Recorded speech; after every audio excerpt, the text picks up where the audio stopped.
Good morning, everybody. AM Path Chat covering forex. This is Bob Ichino from Path Trading Partners, along with Mike Arnold as always. Quick correction: I've been talking about us getting U.S. CPI before Yellen's testimony begins today, and I was wrong on that. U.S. CPI is tomorrow.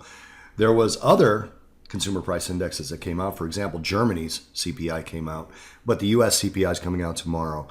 Janet Yellen's going to release her prepared remarks. They are not released as of the time that we're recording this, and her testimony starts in about an hour and 30 minutes, so we don't know what she's going to say at this point. Quickly, some of the stuff that came out last night. Euro, German gross domestic product pretty much came out in line. A lot of the data that came out yesterday, or overnight rather, came out in line. Italian gross domestic product came out in line, 1.1 versus 1 expected. German GDP came out in line, 0.4. It was expected at 0.5. Sterling, UK consumer prices came out in line, expected at 1.9, came out at 1.8.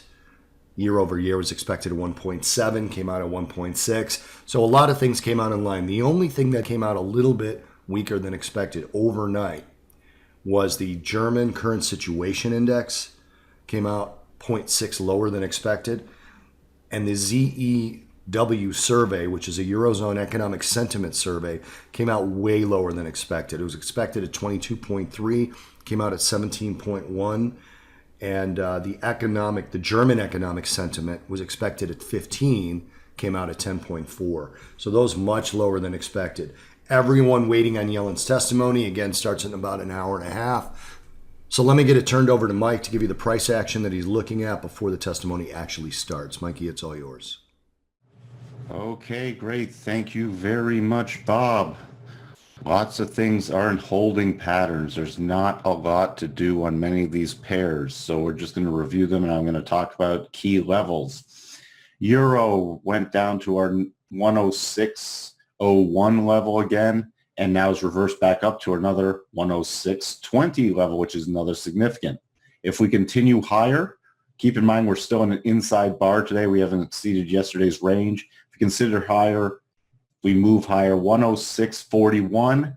Then we have this whole cluster of moving averages and yesterday's high that we have to get through and a declining trend line. So that's our next target for the upside. If we go back below yesterday's low, which is now key, was already tested today, we're looking at the 105.85 level, then the 105.52 level, then the 105.23. You could see some sharp and sudden moves today depending on what Yellen says or depending on how they interpret Yellen's comments.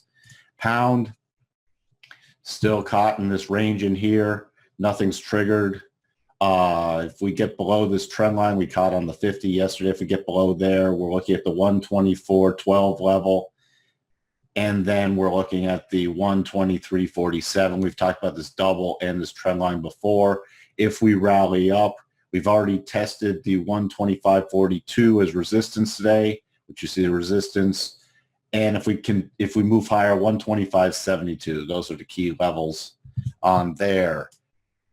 US dollar, Japanese yen. We ran up towards the 114.24 target, just came up slightly shy of it. Now we've pulled back and we're retesting the trend line. So there's not much to do here. If we continue lower, it's 112.73. If we move back up, again, it's 114.24, then 114.76. We'll be able to update a lot of levels later in the week after we get some movement in these currencies. Swissy, pulling back to kiss the trend line goodbye. Resistance up here at the 100.62 level, which we've tested. If we turn around and go higher again, we're looking at 100.79, then 101.02. If we continue to pull back, really watch at the 100.10 level, and then we have a rising trend line, all the moving averages and the significant levels at that 100.10 level. Nothing really else to talk about there. Now, Aussie, on the other hand, we're above this significant level. If we continue higher, watch to get above the 75.96 level. And then if you see that start to run higher than that short-term level, which could be even longer than today. 77.45 is a significant level and a target level. So that's going to be your next level higher. If we pull back for some reason, we have this rising rotation zone. You see the power of the rotation zone keeps catching on prices. If you pull back, watch for a retest of yesterday's lows and then the area of the 21 in conjunction with all these other lows. Let's just look at the weekly. On the weekly, this significant level, the 76 level is key, and we're going to be watching to end above that for the week for a much longer term pattern to unfold.